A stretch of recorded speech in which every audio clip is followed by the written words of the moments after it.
நியூஸ்7 தமிழ் அன்பு பாலம் மற்றும் பனைக்குளம் மதராச குழு பெண்கள் இணைந்து நடத்திய மருத்துவ முகாமில் ஏராளமான பொதுமக்களுக்கு சிகிச்சை அளிக்கப்பட்டது. ராமநாதபுரத்தில் சில நாட்களாக தொடர் கனமழை பெய்து வந்த நிலையில் அந்த பகுதி மக்களுக்கு உடல்நலக்குறைவு ஏற்பட்டது. இந்த நிலையில் நியூஸ்7 தமிழ் அன்பு பாலம் சார்பில் பனைக்குளம் பெண்கள் மதராச குழு மற்றும் புதுமடம் ஐக்கிய சபை இணைந்து மருத்துவ முகாம் நடத்தப்பட்டது. இதில் கலந்து கொண்ட பொதுமக்களுக்கு உடல் பரிசோதனை செய்து இலவச மருந்துகள் வழங்கப்பட்டன. பொறுப்பும் பொதுநலனுடன் செயல்பட்டு வரும் நியூஸ்7 அன்பு பாலம் அமைப்பினரும் இணைந்து இந்த இலவச மருத்துவ முகாமை சிறப்பான முறையில் நடத்திட்டு வர்றோம்.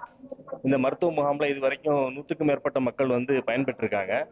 இந்த மருத்துவ முகாமில் பொது மருத்துவம், சர்க்கரை, இருதய நோய், குழந்தைகள் மருத்துவம், பெண்கள் தனிப்பட்ட மருத்துவம், இந்த மாதிரி பல பிரிவுகளில் மக்கள் இப்போ இலவச சிகிச்சை பெற்று அதுக்குண்டான மருந்துகளும் இலவசமாக பெற்றுட்டு போகிறாங்க.